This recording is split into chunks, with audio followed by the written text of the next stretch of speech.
Hola, bienvenidos a este podcast llamado Dialogando con DG. Mi nombre es David Giraldo, soy de la ciudad de Cali Valle y orgullosamente colombiano. Me encantan estos temas de salud mental y soy un apasionado por poder conocer y poder acercar a las personas a todos estos temas de salud mental. Claramente no soy un experto, soy administrador, entonces no podría comunicarles, no podría decirles, es que el suicidio es tal cosa, es que tener ideas suicidas es tal otra. No, porque claramente yo no soy un experto. Y para eso tenemos a nuestra experta, que ya es psicóloga de la Universidad Javeriana y comunicadora, Camila Chirán. Hola Camila, ¿cómo estás? Muy bien, muchas gracias. Estoy encantada de estar en este espacio, que para mí es muy importante hablar de la salud mental y dentro de eso, pues del suicidio, que es algo que está presente en nuestra sociedad, aunque muchos no quisiéramos. Entonces, muchísimas gracias por la invitación y estoy aquí súper disponible para hablar desde mi experiencia, desde mis saberes, que no son los únicos, que hay muchas perspectivas sobre esta temática, pero pues digamos que estamos justamente para dialogar. Listo, Cami, cuéntanos un poco de en qué has trabajado, qué has hecho, qué experiencia tienes para contarnos sobre estos temas. Bueno, yo, como ya tú lo mencionaste, soy psicóloga egresada de la Universidad Javeriana. Mi enfoque clínico es la teoría humanista, entonces muchos de mis planteamientos están parados desde allí. Estuve trabajando un año en un colegio privado de Cali como practicante de psicología y más que todo mi trabajo fue con personas adolescentes, con niños entre 10 y 14 años. Sobre todo estuve como atendiendo esa población y realizando muchísimos talleres educativos para los adolescentes y para padres de familia y para profesores también. Soy estudiante de noveno semestre de comunicación en la misma Universidad Javeriana de Cali y actualmente soy joven investigadora de pregrado de un proyecto que se llama Transer, que está financiado por MinCiencias y en donde estoy pues como becaria de ese proyecto. Entonces trabajamos con mujeres trans, que ha sido para mí una posibilidad exquisita de conocer la diversidad más de cerca, de entender muchas historias de vida que algunas tristes, pero también son de liderazgo, de resistencia, de lucha. Entonces es como más mi experiencia. Cami, entonces, dándoles a conocer a nuestros oyentes el tema de hoy, ¿qué es el suicidio? ¿Qué pasa por la mente de una persona en el momento de decir, no, es que mi única solución para acabar con este sufrimiento o para acabar con eso que estoy sintiendo es quitarme la vida? ¿Existen algunas diferencias? ¿Existe como niveles en esto? O sea, yo puedo tener una tristeza normal y decir, no, hoy me les voy, hoy ya no quiero vivir, ya me quiero bajar del bus, ya esto está muy pesado para mí, me voy. ¿Existen como algunas diferencias, existen como algunos niveles? Cuéntanos un poco más de eso. Bueno, antes de llegar como tal a un suicidio, una persona ha pasado por ciertas fases.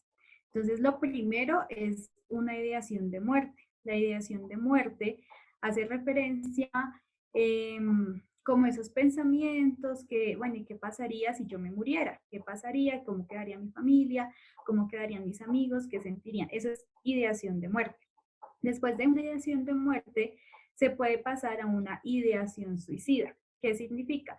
¿O cuál es la diferencia? Entonces, en una ideación suicida ya no piensa solamente en qué pasaría si yo me muriera, sino qué pasaría si yo me quitara la vida, cómo uno se puede quitar la vida, y entonces empiezas a buscar más información sobre esto y estás teniendo toda una ideación suicida.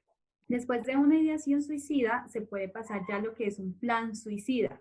Un plan suicida entonces es como ya toda la organización, como yo planeo, yo digo, con tales medicamentos me puedo producir una muerte o no sé, me corto las venas, bueno, como todo este tipo de elementos y empiezo a planearlo, cuándo puedo hacerlo, en qué lugar puedo hacerlo y listo, toda una planeación suicida. Y finalmente, si hay personas pasaríamos, digamos, a una fase de intento suicida, que es cuando ya lo intento hacer, o sea, más allá de planearlo, lo intento, y se puede concretar ya en la última fase, que es el suicidio. Entonces, hay, digamos, unas señales de alerta previas. A veces existe un mito de que no todas las personas que piensan suicidarse lo hacen, y eso es mentira, por así decirlo. Si una persona está pensando en su muerte, puede llegar a tener un suicidio. O sea, hay señales de alerta que hay que escucharlas, que hay que buscar ayuda desde esos primeros momentos, antes de que ya lleguemos a la fase final y la más trágica, diría yo, que es lo del suicidio. Listo, entonces teniendo como en cuenta y recapitulando, me cuentas que existe la idea de muerte. Luego está como, por decirlo así, porque pues como soy administrador, para mí está como el plan de acción, el cómo me voy a quitar la vida. Luego están los intentos y por último, pues las personas que Sí, porque está la desgraciadamente lo planeación. logran. Exacto. Entonces, Esas son las fases de recorrido del suicidio.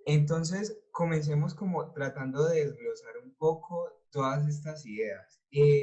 En sí, ¿cómo yo puedo diferenciar una idea suicida a un pensamiento depresivo? Porque, pues, a simple vista de nosotros los mortales que no somos psicólogos, pues son parecidos, son muy semejantes. Entonces, ¿cuál es la diferencia? ¿O cómo yo sé que tengo un pensamiento depresivo y cómo sé que ya tengo una idea suicida y que debería tratar de comenzar a buscar ayuda o de conversar con alguien sobre esas ideas? Listo. Bueno, la depresión ya es un trastorno de salud mental. Entonces, el suicidio está muy ligado, por supuesto, con la depresión, porque muchas personas diagnosticadas como depresivas pueden sentir o tener ideación suicida. De hecho, es uno de los síntomas, o uno de los, sí, de los signos para diagnosticar la depresión. Pero un pensamiento depresivo yo diría que es mucho más amplio. Es decir, no siempre el pensamiento depresivo se reduce a la muerte, sino que el pensamiento depresivo se acompaña de ideas de minusvalía. Entonces yo no sirvo para nada, yo soy lo peor, yo soy una persona mediocre, bueno, todo eso. Aparte, con ideas como de inseguridad de uno mismo, baja autoestima, ganas de no hacer nada, y hay otros muchos más síntomas, como o duermo mucho o duermo muy poco, no me arreglo ya a nivel personal porque no tengo la capacidad de levantarme, ya no es para mí lo mismo la vida, entonces no tengo un sentido de vida, por así decirlo. Entonces el pensamiento depresivo incluye muchas más otras cosas aparte de la ideación suicida, o de las, sí, como de los pensamientos asociados a la muerte, a que me quiero matar, bueno, todo eso es otras variables o categorías que se incluyen dentro del pensamiento depresivo. La depresión por eso es más amplia, y a veces en el común escuchamos gente diciendo, no, es que tengo una depresión, hoy estoy súper depresiva, y realmente hablar de la depresión es hablar de un diagnóstico o de un trastorno más bien de salud mental. O sea, es algo mucho más complejo que incluye la ideación suicida, sí, pero es mucho más amplio. Ok, entonces, para ser como más específicos y dejar para más adelante el tema de la depresión, que sabemos que es un tema bien largo y bien extenso y que tiene muchas variables porque al fin y al cabo, como somos personas distintas, cada uno, entonces a cada uno le da la depresión de manera diferente o se le manifiesta de una manera distinta. Enfoquémonos en la parte de los pensamientos depresivos, perdón, de los pensamientos suicidas. ¿Qué pasa realmente en la mente de una persona que piensa quitarse la vida? Me salió en rima.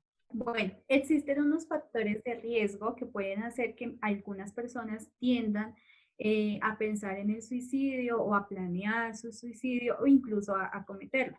Entonces, estos factores de riesgo, voy a iniciar hablando de esto, que me parece importante, antes de las señales como tal, es cuando una persona tiene relaciones difíciles con su familia, con sus amigos o con su pareja, con su entorno, y considera que no recibe ni apoyo emocional, a veces hasta económico, a veces hasta de información, de consejos, bueno, en su entorno. Entonces puede tender más a buscar la muerte, como tú decías al inicio, como una solución ante la dificultad de enfrentarse al mundo que tiene, a su realidad.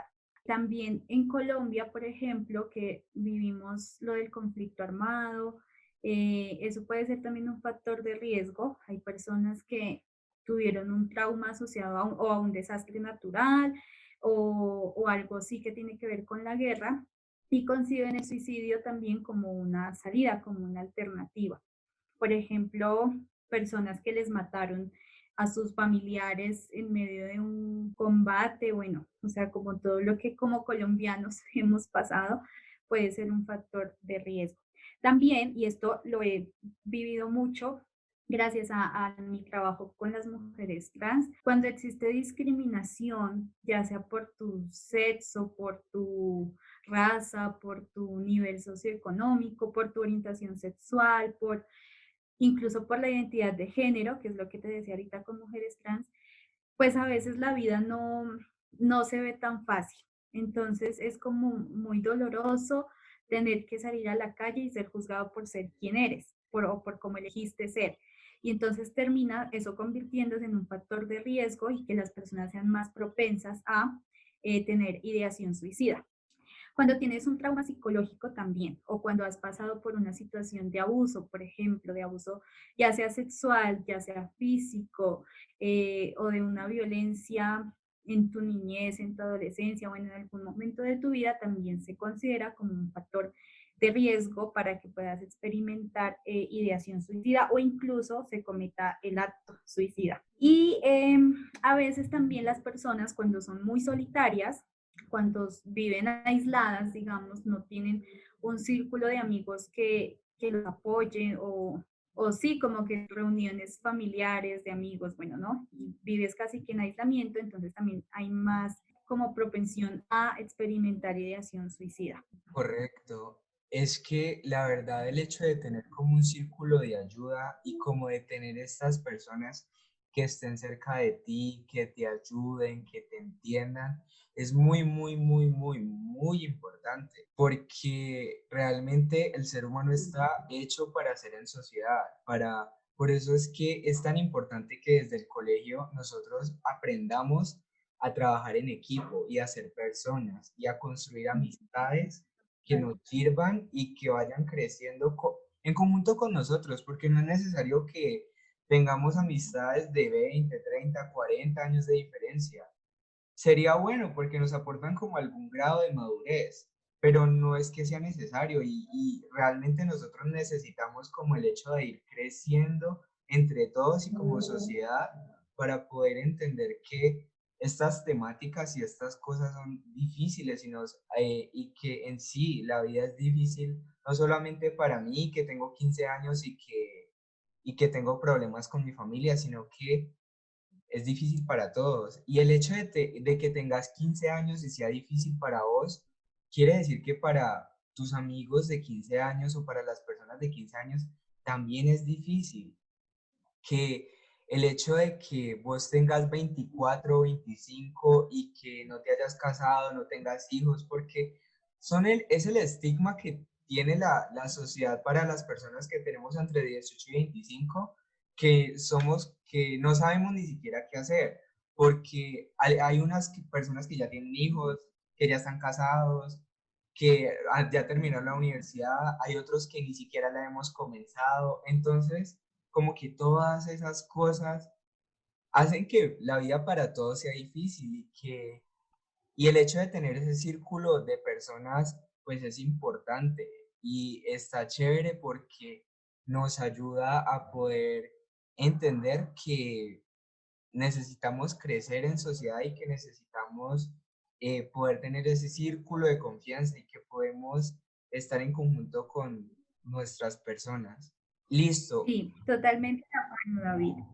El, de hecho, la socialización primaria, que es la familia, y la socialización secundaria, que son los amigos, son fundamentales para nuestro desarrollo, para nuestro crecimiento como personas. O sea, si tenemos un apoyo familiar y un apoyo de amistades, de pareja, pues digamos que tenemos ya unas posibilidades más amplias que otras personas que no.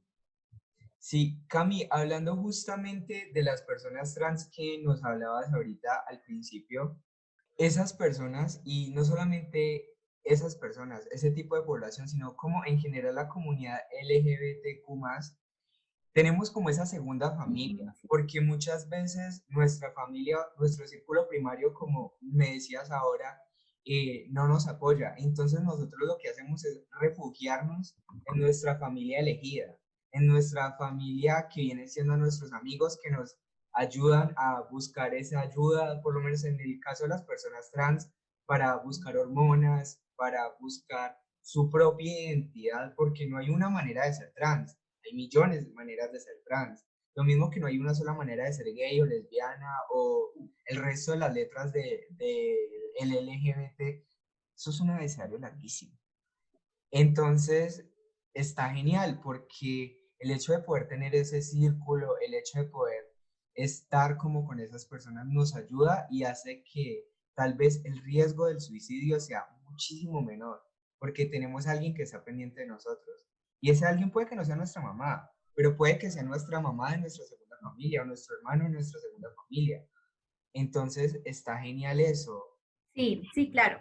Em, Cuando hablo de familia, no necesariamente me refiero a la familia biológica, por así decirlo, como que está unida por un lazo sanguíneo, sino también a la familia que se crea, puede ser de amigos, algunos no. eh, por ejemplo, en mi caso, bueno, cuando yo era chiquita no vivía con mis papás, sino con mis abuelos, entonces ellos representaban para mí mis figuras paterna y materna.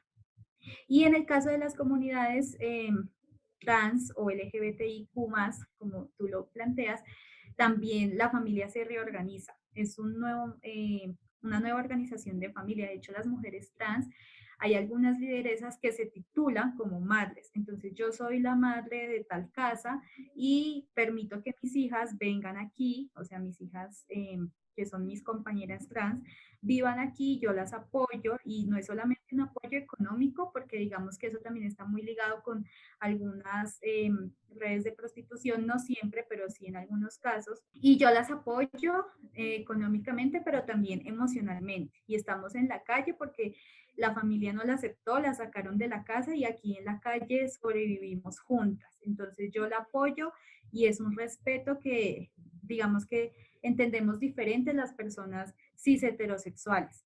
Pero igual ese es un apoyo muy fundamental. Entonces, esas casas, esas nuevas organizaciones familiares también se consideran como un apoyo indispensable para estas personas en cuestiones pues asociadas con el suicidio.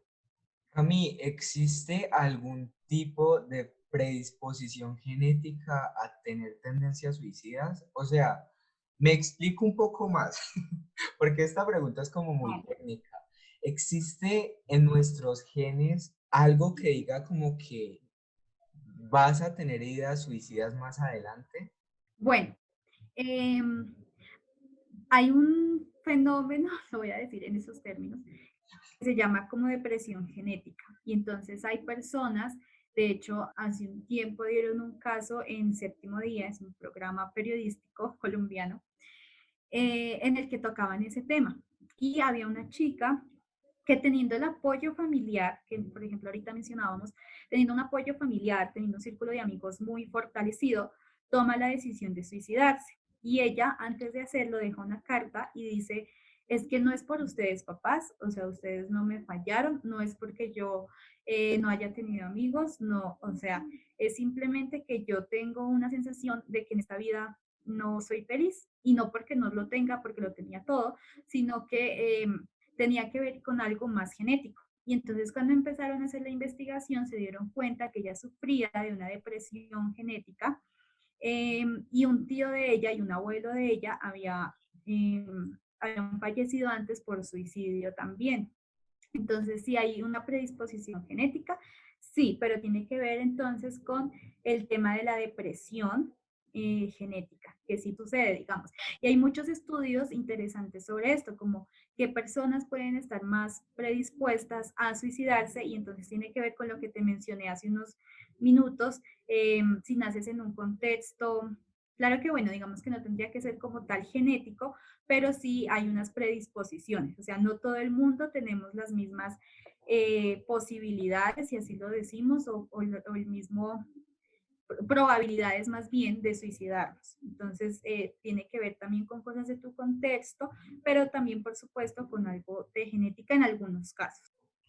Y siguiendo como esa línea, ¿existe alguna población de riesgo para el suicidio? Sí, claro, es lo que te mencioné.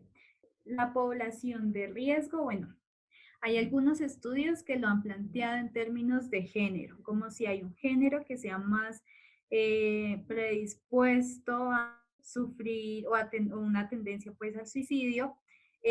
Hace poco leí un informe publicado en BBC sobre la Organización Mundial de la Salud. Entonces mencionaban que los hombres eran las personas más o con más tendencias al suicidio. Realmente no tengo las cifras en Colombia, en el caso colombiano, pero sí digamos que hay una predisposición o una población que puede estar más en riesgo. También están las personas que ya te había mencionado que han tenido algún trauma relacionado con situaciones de guerra, con desastres naturales, que han vivido algún abuso sexual o físico, que han sido rechazados, discriminados o violentados y que no tienen un apoyo como tal.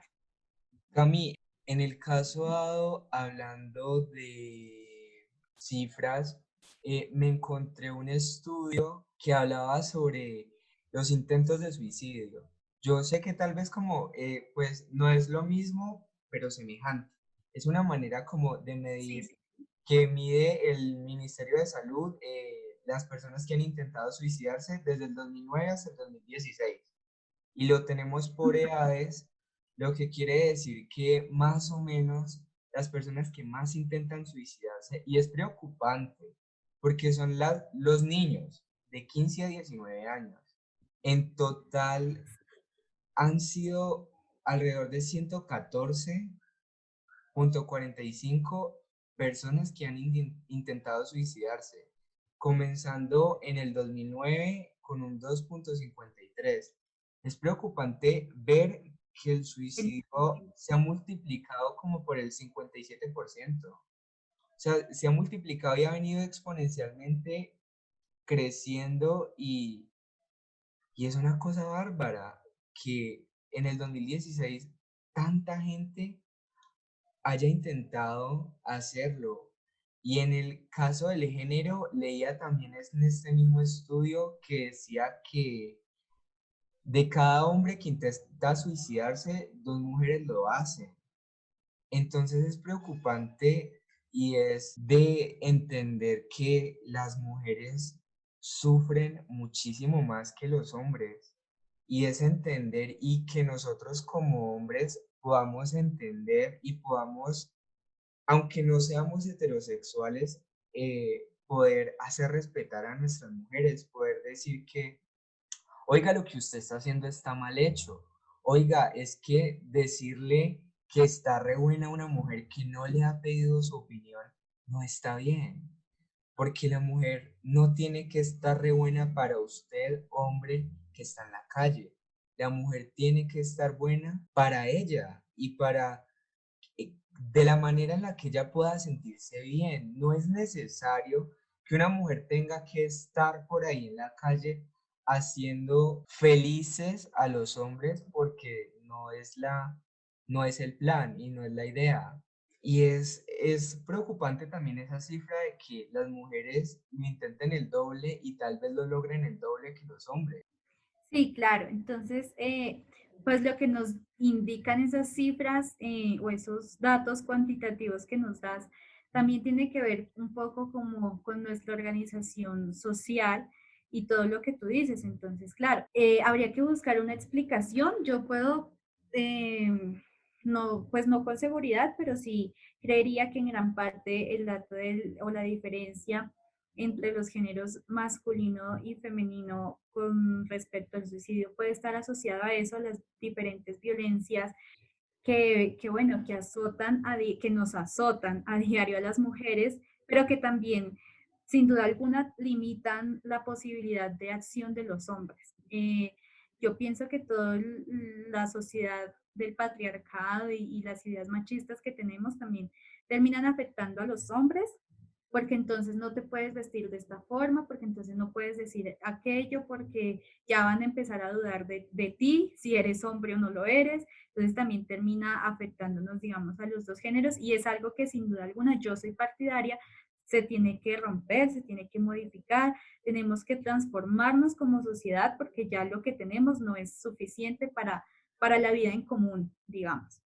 Y en cuanto a que sean las personas jóvenes, niños, adolescentes de 15 a 19 años como la población que más tiende al suicidio, eh, pues ahí como que hablo sobre un mito que algunas personas dicen, no, es que es adolescente y se está cortando o haciendo autolesiones porque quiere llamar la atención, no más, o sea, no va a llegar jamás a un suicidio. Y esa es precisamente una señal de alerta que también tiene que escucharse. Entonces, en la adolescencia es un periodo transitorio porque estamos dejando la niñez que nos acompañó y estamos volviéndonos adultos. Entonces, la palabra adolescencia viene también del dolor, ¿no? Esa adolescencia porque me adolece, porque me duele, porque estoy en ese momento transitorio y es quizás cuando más apoyo necesitamos. Entonces, eso de que es por llamar la atención o esos intentos suicidas porque simplemente quiere ser escuchado o ser visto, también tiene una explicación que va más allá. Y es también una necesidad tal vez de que algo por ahí no está funcionando bien y que debemos prestar atención, que debemos no hacer caso omiso. Sí. Cami, pasando un poco ya este tema, hablemos sobre, ¿existe esa relación entre licor y drogas como posibles desencadenantes de una tendencia al suicidio?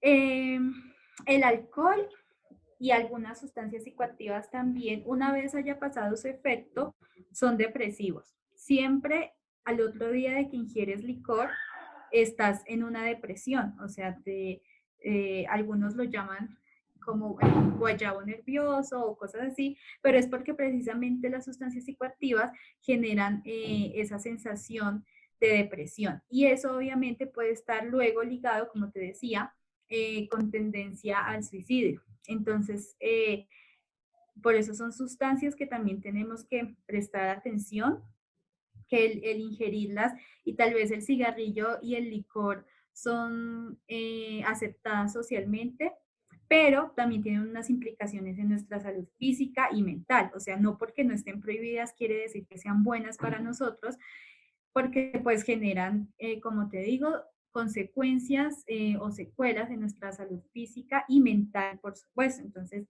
claro que esto tiene una tendencia o desencadena en una tendencia al suicidio. No en todos, porque es diferente en todos los casos y también depende de las cantidades, si ya es una adicción, si no lo es, si es ocasional, bueno. O sea, también hay que entrar en análisis, pero de primera yo te diría que sí, porque de hecho el licor, como te digo, pues es depresivo y también muchas otras sustancias psicoactivas.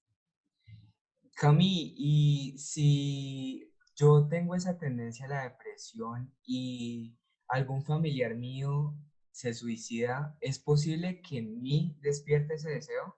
Algunos estudios o algunos autores han llegado a hablar sobre un suicidio colectivo o un suicidio contagioso. Entonces, que si una persona lo hace, tendemos a contagiarnos de hacerlo.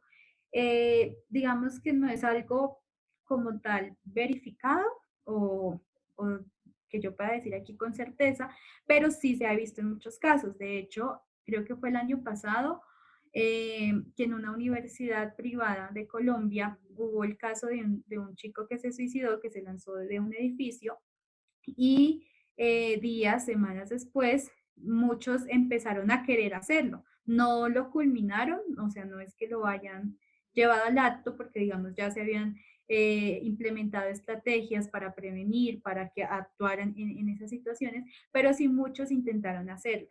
Entonces, puede ser que sí se pueda hablar de un suicidio contagioso y por eso es un tema que nos genera temor al hablarlo. Y sobre todo yo, bueno, que estoy como en la posición de psicóloga, pero también de futura comunicadora, muchos medios de comunicación no saben cómo abordar esta temática precisamente por eso, porque bueno, una información mal dada o no asertiva puede ocasionar a que otras personas, en lugar como de ayudar a la prevención, estemos generando incitación o invitación. Claro, es que eso es lo difícil de los medios de comunicación, porque ustedes pueden o tratar de reducirlo o tratar de promoverlo. Entonces es muy complejo ese tipo de cosas porque uno al final no, o sea, como que uno se pone en en los zapatos de ustedes y es complejo, es muy difícil hablar de estos temas. Y hablando de estos temas, ¿existen señales de alerta? O sea, yo, David, puedo ver en mi pareja o puedo ver en mi mamá o en mi hermano o en mi círculo cercano que existen señales de alerta. Puedo saber si alguien está sufriendo demasiado y en serio quiere quitarse la vida. Sí, claro, hay señales de alerta.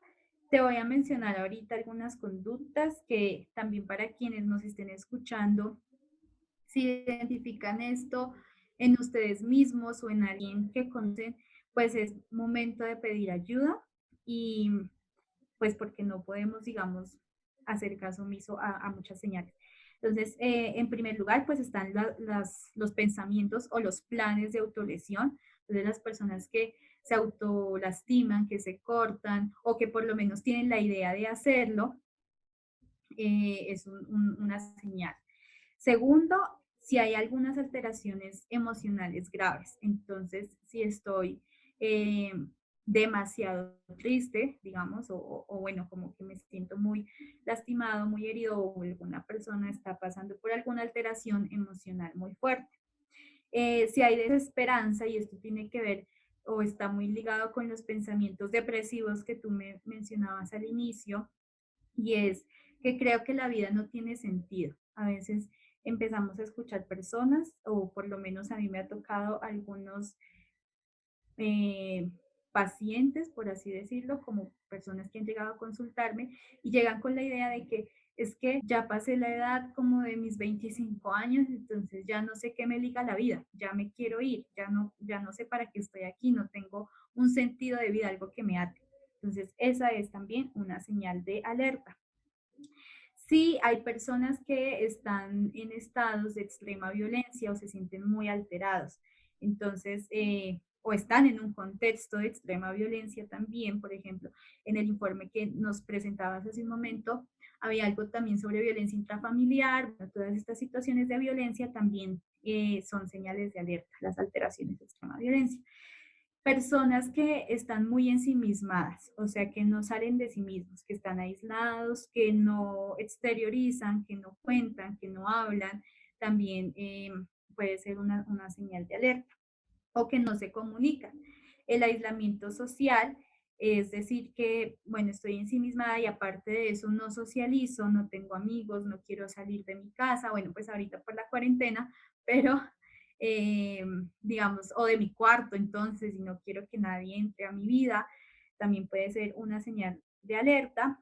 A veces hay algunos que dicen, no, es que quiero llorar y no sé por qué, pero siempre tengo ganas de llorar y estoy buscando el momento para poder llorar y llorar y llorar y llorar y tengo algo como por aquí en el pecho o atascado, bueno, como el sentimiento de llorar también es un signo. Hay personas incluso que tienen un estado de ánimo muy variable. Entonces estoy feliz, pero de la felicidad paso de la nada a la tristeza. Y hay negativismo o deseos de morir explícitos. Hay personas que lo verbalizan y que incluso puede salir en medio de un chiste y no le prestamos atención. Entonces, vivo en un negativismo, es que la vida no, ¿para qué? Y quisiera más bien morir o que nos muramos, bueno, no sé.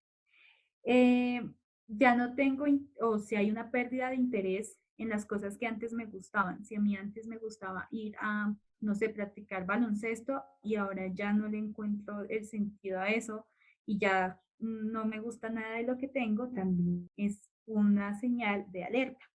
Y por último, también puede pasar en algunos casos que hay alteraciones en el sueño o en el apetito. Entonces duermen mucho, mucho, mucho, Recuerdo una vez una niña en el colegio donde estoy haciendo mi práctica como psicóloga que llegaba tarde a las clases. Entonces, cuando yo empecé a hablar con ella, siempre hacía referencia a que le daba mucho sueño y que se dormía mucho y por eso llegaba tarde a las clases. Entonces hice un ejercicio con ella y descubrí que ella tenía muchas ganas de dormir porque quería que su vida se apagara. Entonces en el dormir era como un simbolismo de la muerte, como puedo descansar de este mundo que no me gusta. Entonces me la paso durmiendo porque quiero descansar. Puede pasar en algunos casos o al revés, no puedo dormir de lo inquieta que estoy en esta vida. Y también con el apetito, entonces o como mucho o como muy poco. Todas esas alteraciones y todo esto que mencioné son señales de alerta. Es muy interesante el hecho de poder ver todas estas señales y poder saber que hay tantas cosas. Es que en serio son muchas, muchas, muchas cosas que uno a veces ni en uno mismo le pone cuidado, ni en mi hermano, ni en mi Sí. mamá, ni en mis amigos. Uno como que, veo, ¿a qué hora es que te levantas? Porque es que me respondes como a las 3 de la tarde, ¿vos estás bien? Sí, sí, yo estoy bien, yo no tengo nada. Entonces, yo creo que todas esas cosas son como una manera de decirnos, es que yo ya me quiero ir, es que yo ya estoy cansado, o me equivoco. Sí, sí. Claro que no siempre pasa, ¿no? No es que ahora, entonces hoy me dormí un poquito, 30 minuticos más de lo que acostumbro a dormir, entonces ya estoy, no, digamos que también hay que analizar el contexto y si más de por lo menos dos o tres señales de estas que les mencioné se cumplen, pues es momento de pedir ayuda. Sí. Cami, en el caso en el que yo, David, acabo de la lista que me acabaste de decir, yo tengo, me faltaron dos de las que vos me dijiste. ¿Qué hacer? ¿Qué hago en ese caso? Bueno, en ese caso, digamos que y hayas identificado o que creas que puedes cumplir con algunos de estos parámetros o señales, lo ideal es que busques una persona profesional que pueda ayudarte o digamos si tienes un familiar que está pasando por un episodio de estos o tienes sospechas de que puede estar intentando suicidarse, entonces buscar un profesional.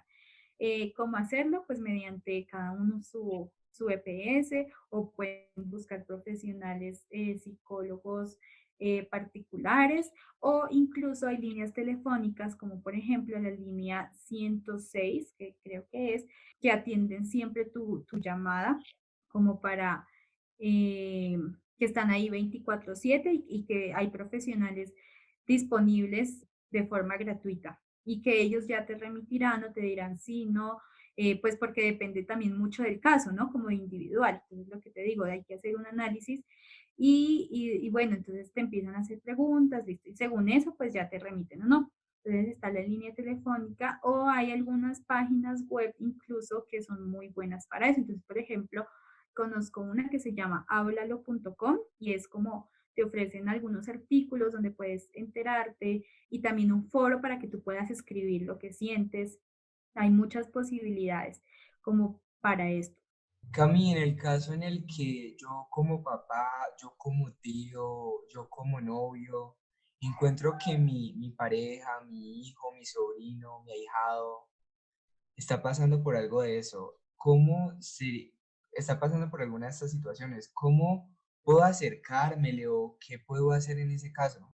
Listo. En ese caso, si yo siento o tengo la sospecha de algo, hay que empezar por lo básico, digamos, algo que es mucho más primordial, y es esconder todos los medios que yo crea que pueden ocasionar daño. Entonces, por ejemplo, cuchillos, tijeras, o sea, cosas que la persona puede utilizar para lastimarse o para producirse pues para un suicidio, para quitarse la vida. Es importante escuchar a la persona sin juzgar. A veces antes de, cuando estamos hablando con alguien, nos acercamos juzgando. Entonces, no, pero es que ¿Cómo va a querer matarse si usted tiene una vida hermosa, si usted tiene una vida perfecta, si usted lo tiene todo, pero no escuchamos la versión de la persona, digamos, su sentir? Entonces, escuchar o acercarnos, pero desde no juzgar, desde el aceptar, desde el comprender la postura de la otra persona. Em, y ser un apoyo, a veces hay, ni siquiera, a veces puede pasar que no necesitemos decir nada a la otra persona, como que solamente necesite alguien que lo escuche. Así uno no diga, yo he visto imágenes que, como memes que dicen, escucho historias de amor gratis, y pero ya, y no dicen nada. Y es que a veces es nuestra necesidad tan grande de alguien que nos escuche, de alguien que esté ahí, así no nos diga nada, y puede pasar. Entonces, es como la recomendación que yo daría.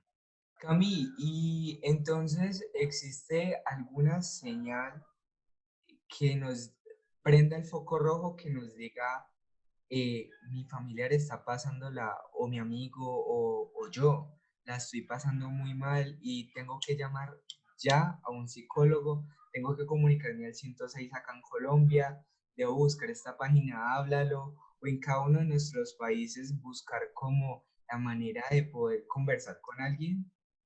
Pues, aparte, o sea, todas las señales que yo mencioné hace un momento. Y de esas yo diría que la más alarmante es cuando ya la persona está pasando por una serie de autolesiones. Entonces se está lastimando a sí misma. Es obviamente una alarma para decir, esta persona necesita ayuda porque se está provocando dolor, se está lastimando su cuerpo, y en el cuerpo se encarna también, obviamente, sí, como una herida en el cuerpo, quiere decir que hay una herida también en el alma.